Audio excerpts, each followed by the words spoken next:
네, 나경철 뉴스캐스터와 함께합니다. 어서 오세요. 네, 안녕하십니까. 자, 첫 번째 이슈는요. 네, 사실 뭐 정말 아니길 바랐는데 전남 완도에서 실종된 조윤아 양 가족의 차량이 바닷속에서 발견이 됐고 어제 인양이 됐습니다. 네, 네.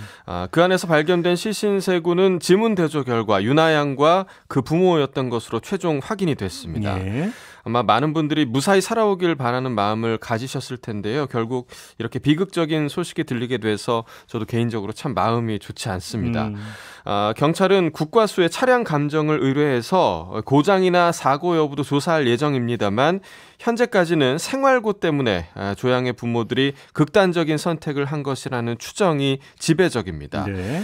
경찰은 조양 부모의 금융거래 내역을 분석하면서 사망 경위를 밝히는 작업을 진행 중인데요. 일단 조양의 부모가 지난달 포털 사이트에서 루나코인을 여러 차례 검색했던 기록이 나왔고요. 또 극단적인 선택을 추정할 수 있는 수면제, 또 만조 시간을 알 수 있는 물대표 등도 검색을 한 것으로 나왔습니다. 네.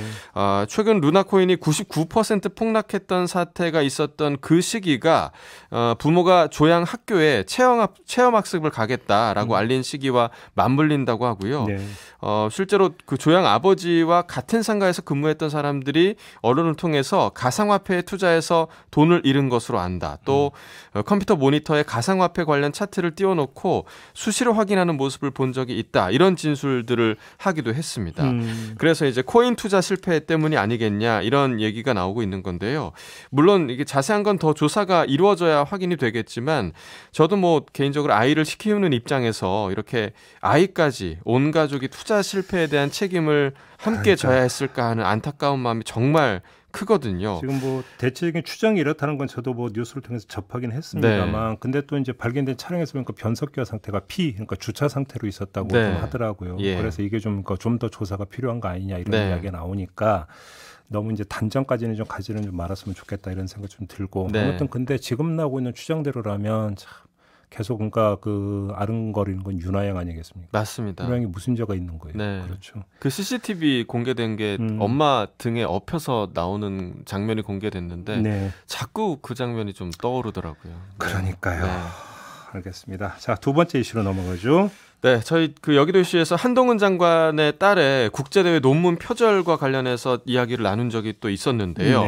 한 장관의 딸이 지난해 IEEE 국제전기전자기술자협회가 주최한 국제학술대회에 의료 분야의 머신러닝을 적용하는 것을 주제로 짧은 논문을 발표를 했는데요.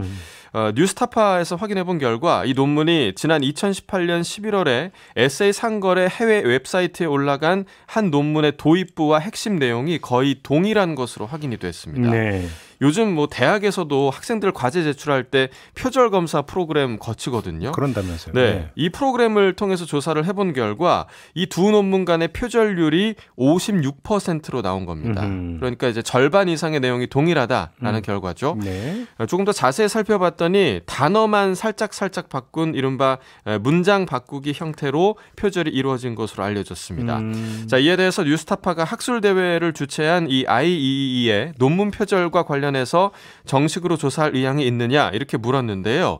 기관에서 조사할 거다 이런 답변을 받았다고 합니다. 조사 결과가 어떻게 나올지에 좀 관심이 집중되고 있고요. 한동훈 장관은 이러한 표절 논란에 대해서 지난 5월에 그 딸의 에세이가 여러 논문과 문헌을 참고해서 출처를 표기한 바 있고 또 이 헬스케어와 관련한 에세이의 결론이 참고한 논문과의 결론과는 다르다. 이렇게 답변한 바가 있는데요. 뉴스타파 심층 취재 결과 이 후반부의 내용도 또 다른 논문과 거의 유사한 것으로 확인이 됐습니다. 표절률이 47%였고요. 출처와 인용 표기 없었습니다. 자, 이렇게 논문 표절과 관련해서 한 장관의 딸에 대해서 계속해서 문제 제기가 되고 있는 점, 한 장관이 검사 시절에 조국 전 장관의 딸에 대해서는 집중적으로 수사했던 것과 무관하지 않은 것으로 보이는데요. 이 IEE의 조사 결과에 따라서 한 장관 측이 어떤 입장을 또 밝힐지에 관심이 모아지고 있습니다. 조사 결과 언제쯤 나오냐 이런 얘기는 아직은 없는 거죠? 네, 그렇습니다. 오래 걸 것 같지는 않은데요. 네, 알겠습니다. 자, 마지막 이슈는요? 네, 뭐 사실 이건 저도 늘 그 차에 기름 넣으면서 마음에 품고 있던 의심이었는데요. 의심입니까? 불만입니까? 의심과 불만 두 가지 다입니다. 네. 정부가 유류세 인하를 해서 기름값 낮추겠다 이렇게 하겠다고는 하는데 별로 뭐 내려간 게 아니죠, 가격. 네, 운전하는 분들은 전혀 체감을 못 하고 있는 게 이게 사실이었거든요. 이런 의심이 숫자로 실제로 좀 증명이 된 것 같습니다. 네. JTBC가 기름 판매 금액을 국제유가 변동폭과 대조를 해서 비교를 해본 결과 지난해 11월부터 최근 6월 둘째 주까지 유류세 인하에 대한 반영률이 절반에도 못 미치는 것으로 나타났습니다. 쉽게 얘기해서 100원의 세금을 깎아줬다면 소비자 가격은 50원도 채 떨어지지 않았다라는 얘기죠. 네네. 자, 그렇다면 이 깎아준 세금이 어디로 간 거냐? 이 유류세 혜택이 정유사에 집중됐다는 지적이 나오고 있습니다. 네. 이 정유업계에서는 석유 제품 가격에서 원가와 부대 비용을 뺀 이른바 정제 마진을 공개하지 않고 있는데요. 유류세 인하 이후에 실질적으로 이 마진이 크게 늘었을 거란 분석도 나오고 있습니다. 실제로 국내 정유 4사 올해 1분기에만 역대 최고 수준인 4조 2천억 원의 영업이익을 기록했다고 하는데요. 이 기름값 때문에 사실 국민 모두가 힘들어하고 있는 이 시점에 역대 최고의 영업이익 올렸다라는 거는 그 누구도 좀 공감해 줄 수 없는 부분이 아닐까 생각이 되거든요. 네.